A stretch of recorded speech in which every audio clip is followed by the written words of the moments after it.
Romeo and Juliet, the timeless tale penned by William Shakespeare, an incredible story of deep hatred, justified revenge, secrecy, and forbidden love.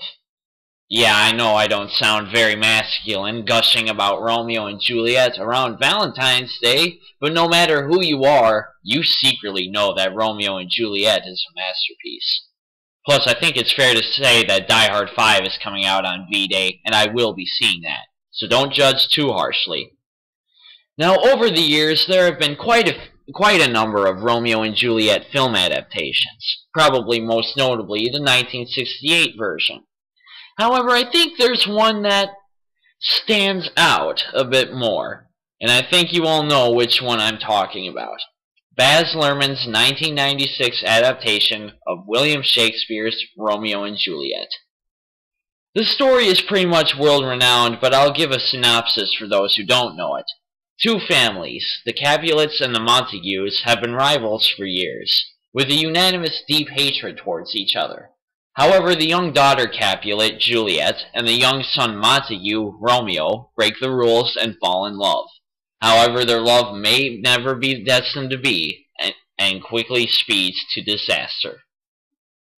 Now, I'm sure Baz Luhrmann is a great guy, but his direction is just a little too out there for my taste. For those of you unfamiliar with Luhrmann, he has directed the war flick Australia, the upcoming Great Gatsby, and the love it or hate it musical Moulin Rouge. And although I've never seen Australia, and probably won't see The Great Gatsby, just by watching Moulin Rouge prior to Romeo and Juliet, I can tell his style. Let's talk about that first, because there's a lot to be said. The editing in Romeo and Juliet, at least in the first third, is the same thing he would do in Moulin Rouge. It's nonsensical, frantic, just plain weird, and beyond annoying. The sets and locations are grand and huge and beautiful. So why can't we look at them for more than 2 seconds before we have to cut to something else? He also has a weird motif where he will sometimes speed up the footage, and other times he'll incorporate 1940s cartoon sounds. I'm sorry, Mr. Luhrmann. I know I'm no big-name director, but what the heck does this add? In the famous banquet scene, all the footage is jumbled together and edited so haphazardly with all kinds of close-up shots of people, just like in Moulin Rouge. You'll probably hear me say that a lot in this review. However, let's get to the most pressing matter of this adaptation. Romeo and Juliet was written and normally takes place in 17th century Italy. This one takes place in 20th century California, well, at least as far as I can tell. Swords have been replaced with guns, and a family feud is, in a way, a gang war. Now you're probably saying to yourself, I don't get it. Well, how about all the characters still speak all the same exact Shakespearean dialogue? Now your head probably exploded. I am not joking when I say virtually all the dialogue is lifted straight from the original play. This factor of the film has been addressed again and again, and to be honest, I didn't mind too much. Since everything else about the film is so insane, why not have them speak the original Shakespearean lines? I mean, there's plenty less sense-making things to do. Like putting Mercutio in drag. We'll get to that later. For now, let's talk about the actors, because most of them do fine work. Leonardo Dicaprio plays Romeo, 1 year before he would hit it big with Titanic. He does a pretty good job, but his acting maturity isn't fully developed here. But to be honest, it wasn't there yet in Titanic either. Bring on the hate mail. Either way, though, he does a good job and can fully translate the pain he's feeling at times. Claire Danes plays Juliet. She was okay-ish. I don't know. I guess she was just a little too bland for my taste. She just doesn't know how to do Shakespeare. Which brings me to Mercutio, who is played by Harold Perrineau. Now he does a great job. I truly felt like I could see him on stage at a Shakespeare festival. He was very good and emotional in this part. Even if he had to wear a dress. Again, that's for later. John Leguizamo plays Tybalt, Juliet's cousin, with a keen dislike for anything Montague. He was Well, let's face it, he was John Leguizamo playing John Leguizamo. I didn't see much great or awful about his part, except for the fantastically theatrical way he holds his peace. That was hilarious. Miriam Margolis plays Juliet's nurse, and she does a good job.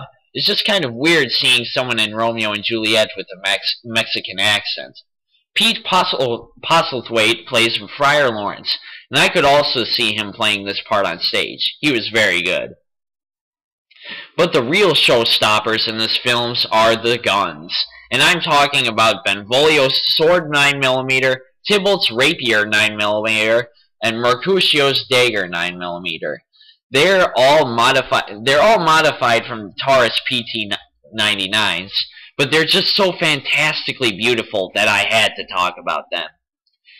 Now, I might as well address the elephant in the room. Why is Mercutio in drag? Let's start from the beginning. Like I said earlier, the first third of the film has that surreal and annoying style of editing that Luhrmann's so good at. The gunfight between the Capulet and Montague boys at the gas station is so zany and obnoxious that I can't even describe everything that happens. It just has to be experienced.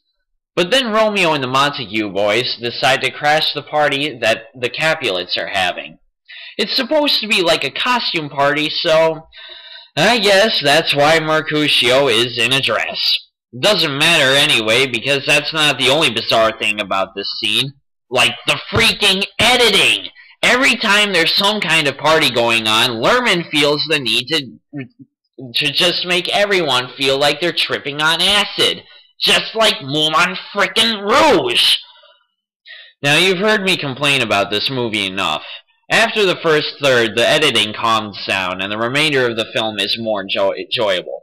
The passion, tragedy, and anger that fuels the story comes through and is delivered well. However, there are a few bizarre moments too, and I don't like how Luhrmann changed the timing of the ending. It was tragic enough the way Shakespeare wrote it. The way it's timed in this movie just pounds it in, like, you get it? This is supposed to be sad! However, but to conclude, Baz Luhrmann's Romeo and Juliet is a mixed bag and won't suit everyone. It may not even suit anyone. If you really liked Moulin Rouge, you'll probably dig Romeo and Juliet. However, if you didn't care for Moulin Rouge, you may not like this film. I personally enjoyed it a lot more than Moulin Rouge, but that's because the story in Romeo and Juliet is much better. If you're a die-hard fan of the play, you'll probably hate this version. But if you can appreciate what the story has to tell and simply enjoy it, this might suit you. It all rests on you folks, but personally I give it 3 out of 5 Dagger 9mm. That is my diagnosis.